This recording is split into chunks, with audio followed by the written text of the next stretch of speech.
Chapter 6. Advancement. Sir, this way please. After turning defeat into victory, Ethan was warmly welcomed by the elves and escorted to a lush wooden house. The floor of the house was smooth, looking almost like white marble, covered in natural patterns, yet when stepped upon, it made no sound, as if it were soft sound-absorbing wood. Sir, please try this rum brewed with purple orchid flowers, yellow herb grass, and morning dew.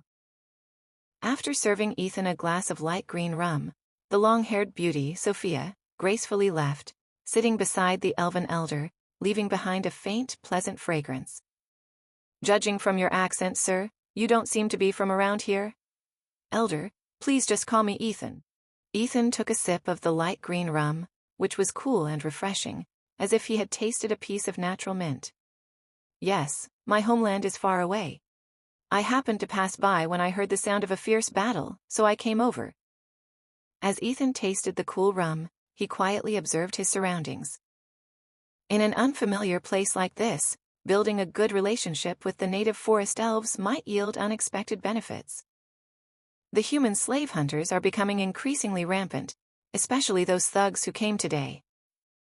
The elven elder's face grew solemn as he tightly gripped his dark staff. Fortunately, you arrived just in time and helped us greatly. Otherwise, the consequences would have been unimaginable. It was nothing, Elder. No need to be so formal, Ethan said thoughtfully, feeling satisfied. The enemy suffered heavy losses today. I doubt they'll have the courage to come back and harass you again. Your future days should be much better. No, the nightmare is just beginning. The young man who escaped is from the infamous Anka family in Vissen town. After suffering such heavy losses, I fear they will soon return with a large number of warriors for revenge. The elder's tone was grave, and he was deeply worried, knowing the vast power of the Anka family. This village was far from other elven settlements, with no druid warriors, no skilled hunters, and certainly no high-level creatures like fairy dragons or two-headed chimeras. Facing the inevitable and overwhelming retaliation from the Anka family, the best option would be to leave early. But with winter approaching, relocating the entire tribe would be impossible in such a short time. The best course of action, perhaps, would be to persuade the mysterious summoner before them to stay. With the elder's explanation, Ethan gained a better understanding of the situation.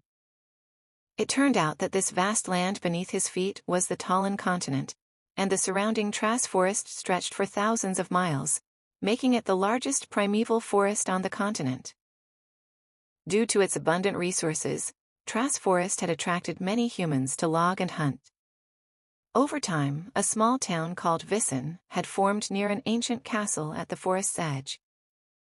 Although Vissen was not a large town, with only a population of around 20,000, it often saw the temporary presence of 4,000 to 5,000 mercenaries, adventurers, and merchants who passed through, drawn by the forest's resources.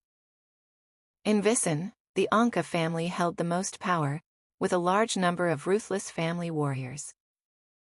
Rumor had it that the family also included several sword masters and grand magicians, making them a formidable force. The Anka family was infamous for exploiting the townsfolk, oppressing merchants, and trading in slaves. Over the decades, many mercenaries who considered themselves powerful had clashed with the Anka family, but none had ever come out on top.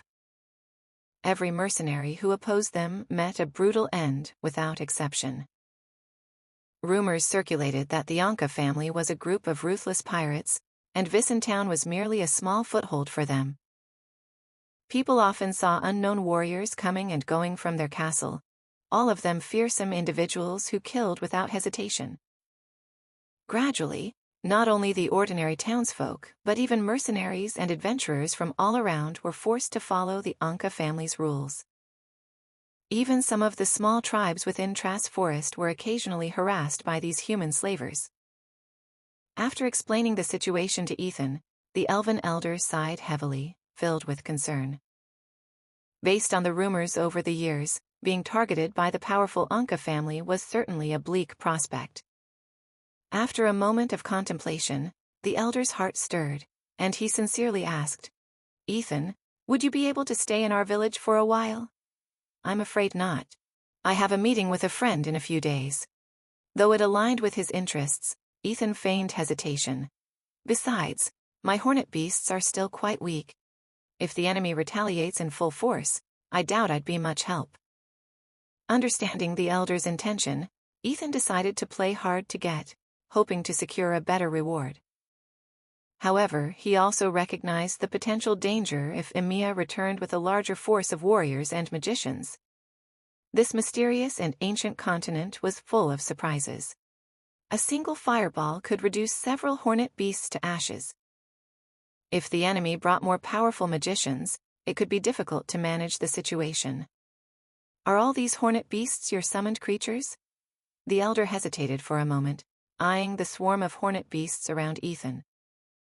He then gritted his teeth and pulled out a small clay bottle. This is the remaining life spring water from our village this year. It can accelerate the evolution of magical beasts. Even if only a portion of your hornet beasts evolve to the second stage, your strength will be greatly enhanced. For the sake of his people's safety, the elder offered up his most precious treasure. At the same time, he couldn't quite comprehend how Ethan could summon so many hornet beasts. Typically, a summoner could only summon 1 or 2 creatures, but Ethan had managed to summon an entire swarm. Realizing the value of the elder's gift, Ethan accepted it without hesitation. I'm not exactly a summoner. These hornet beasts have been with me since they were young. Oh, I see. The elder, sensing Ethan's reluctance to elaborate, didn't press further and instead explained how to use the precious life spring water. Sitting cross-legged, Ethan selected the 100 most ferocious hornet beasts and gave each 1 drop of the rare water. He then consumed the rest himself.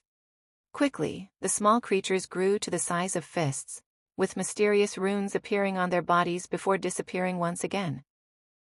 At the same time, Ethan felt the mark on his forehead heat up, and a warm current circulated through his body along a mystical path, gradually increasing his sorcerous power. An ancient summoner? The elven elder stared at Ethan with excitement. To be able to store over 100 summoned beasts at once, this is beyond the ability of an ordinary summoner, even a grand summoner. The elder was thrilled. According to ancient records, ancient summoners had immense mental power, allowing them to summon large numbers of magical beasts into battle. Although Ethan currently only had low-level hornet beasts, the sheer number of summoned creatures demonstrated his extraordinary potential. With Ethan, an ancient summoner, on their side, the elder believed that even if Emiya returned with a large force of griffin warriors, they would be able to survive the ordeal. Seeing the elder's excitement, Ethan smiled faintly, but neither confirmed nor denied the assumption. Telling the truth, that he came from another planet, might make the elder think he was insane. Since the elder was content to believe he was an ancient summoner, Ethan decided to let him continue to think so. Who knows? This misunderstanding might even lead to unexpected benefits. Calming his mind, Ethan made a gesture, and in an instant, the 100 newly evolved hornet beasts reappeared in midair. They bared their fangs and claws, exuding an intense killing intent, and seemed to have grown even larger after their time in the mystical summoning tower. Poison's sting ability. Ethan soon discovered that his evolved hornet beasts had gained a new ability, Poison's sting. Each beast could fire 3 venomous tail stingers within a day, as fast as lightning. The stingers caused numbness at the least, and instant paralysis at worst, making them a formidable weapon.